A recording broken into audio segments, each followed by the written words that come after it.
up to make sure we got it this time. So we're in the hallway at the shrine. So this is just showcases a lot of the people, influential people that we have.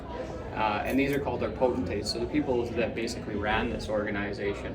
It goes back to 1907 is the earliest picture that we have.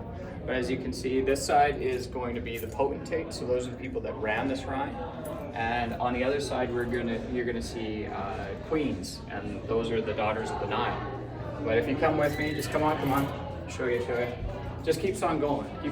All these people, they contributed years and years, the amount of time, effort, all that kind of stuff. Then we come up to here, and this is something that's really cool. This is Ryan Straczynski, who was one of the Humboldt Broncos. We took him down to Philadelphia. That's one of our hospitals, but we help out so many children all the time. That's what we do. That's what we do as Shriners. So, and these are the Queen's tiaras and our fezzes. So you'll see the main thing that Shriners wear is a fez. So Why is that? It actually comes from way back when they just had a very strong Middle Eastern perspective. They wanted to be very jeweled. They wanted to kind of bring that over. It actually kind of comes a little bit from Morocco, from what I remember, but basically it was a bunch of artists in New York. Was basically where the shrine started, and it exploded. They were having a great time. The amount of membership that we had at that time was incredible, and it was growing so rapidly. The Shriners actually originally didn't have the best reputation, in that they would go to these places and they would have these large parties and really actually kind of make a mess of things. But after that, then they started to having more of a philanthropy, where it was giving back to the communities, giving it back to, and we actually operate 22 hospitals across Canada, and well, in North America. So, and those are operated by us. We don't give to them, those are operated. So doctors are paid directly by us, surgeons are paid directly by us. That's what we run. Amazing. Yeah. Can you explain to me the Daughters of the Nile? I always thought the Shriners was kind of an old white boys club. I didn't realize that there are queens and females attached to The Daughters of the Nile, they're our wives. Basically, if you're a wife or if you're related to a Shriner, so if you're their daughter, their aunt, you have to have a connection to a Shriner, but then you can become a Daughter of the Nile.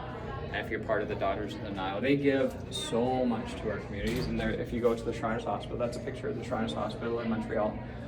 There's an entire floor that is completely funded by the Daughters of the Nile. So they contribute so much to what we do. But behind every good man is a good woman. Isn't that what they say? Precisely. And look at these crowns. They're so ornate. They're and beautiful, intricate. aren't they? Yeah, they're gorgeous. And then they're retired every now and then. So retired 1972, 1994. And there's usually a plaque up on how much money they gave away. But there's millions and millions of dollars. It's actually in the hospital in Montreal. The amount that they've given over years, it's millions and millions.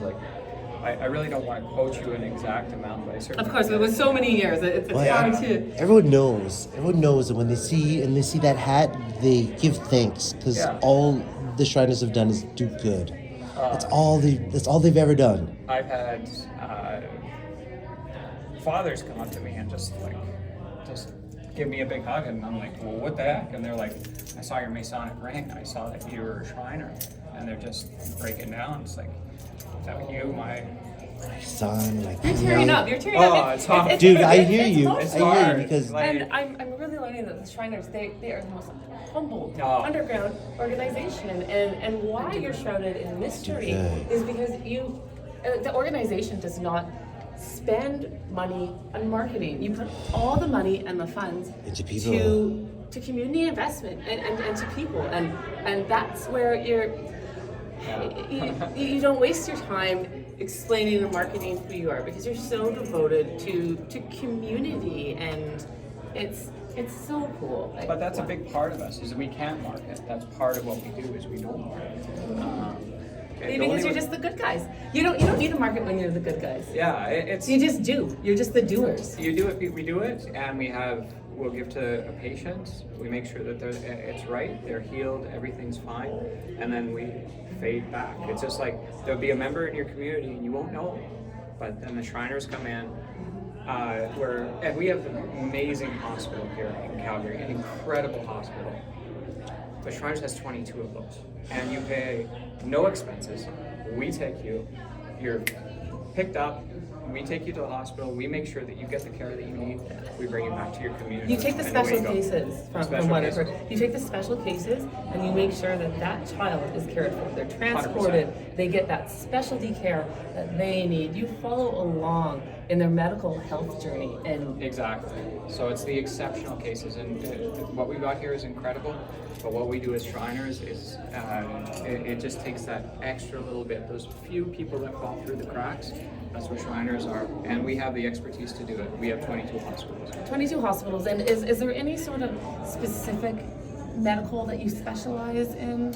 Different hospitals will specialize in different things. Like the one in Philadelphia is a rehab hospital. We have our closest hospital is actually in Spokane, so we usually take down numerous patients throughout the year, usually about 30-ish if I'm going to ballpark it, but that's only 4.5 hours from here. And then we can get specialty care, a lot of foot care down there, but we've been very notorious for our what we do for burn victims. Our Mexican hospital, we have a hospital in Mexico. Like we do a lot of burn victims out of there because they don't have the safety that they do here. So it's pretty exceptional what we do there. And again, in a place that they couldn't access care. And in the US, just to have like a father come up to me and he said, I could not have accessed care if it wasn't for the Shriners. Like my kid could not be standing right now. Woo, I know that's Yeah. a lot. It's a lot. Like I'm getting But goosebumps. The Shriners, they save lives, and it's so remarkable. And Yeah. thank you for your leadership. Thank you to all the Shriners and this whole hallway and internationally. Oh, And yeah. It's so beautiful. You know, it's all about community and coming together, not only as a fraternity, as the queens, and just trying to build new generations and helping people out when they're down, and and then also having a party and throwing a good time, right? And it's the community too, because we don't only give to the hospitals, because we give back to the community as well. Like anything from ring ed teams to, when I was initiated, they give away $200,000 to. I got to be honest. I was sitting there and they gave me my hat. I'm like, oh God, this fez. Oh my God, am I ever gonna wear this thing? Right. And then they gave all of my $200,000 to 5 of the charities that I believe in so much, like On your behalf. Yeah, like in this community. Yeah. So it was like the women's shelter, kids sports, and a few others. And I believe so much in it. It's like, give me my fez, bam. So you were able to pick your philanthropy passions. Well, actually, at that point, they had picked them, and they just happened to be ones that aligned with me. And I was like, all right, of course we're in. You're like, yeah, I'm in. So somehow Absolutely. they knew, right? Give me my crazy looking hat, I'm in. Yeah. And ever since then, it's just been one thing after the other, and the more I'm exposed to it, the more I give back. And I give it back with my family, because we're always out here baking cookies, doing other things, and it's always community, it's always doing really neat stuff out here. The building is enchanting, and my grandfather was a Shriner, which is actually why I became a Shriner, and he was an amazing guy, so it just lives on. Oh, just so heartwarming, like just so much legacy, and that's Auntie Joni's dad. That's Auntie Joni's dad. Yeah, I know his Johnny Auntie Joni. I went to school with his Auntie Joni. Yeah. She's the one that introduced me to Yeah. Robin and brought me here to raise smaller and than we review think. and Thank discover you. this underground. And the Yeah. community is really small if you just look to see what's going on. And Exactly. yeah, what a powerful story. Are we ready to party? Let's party. Let's party. Can you wear your hat? I can wear my hat. I'll get my hat out. All right, let's get the hats out. Let's party. All right, let's do it. Thanks, guys.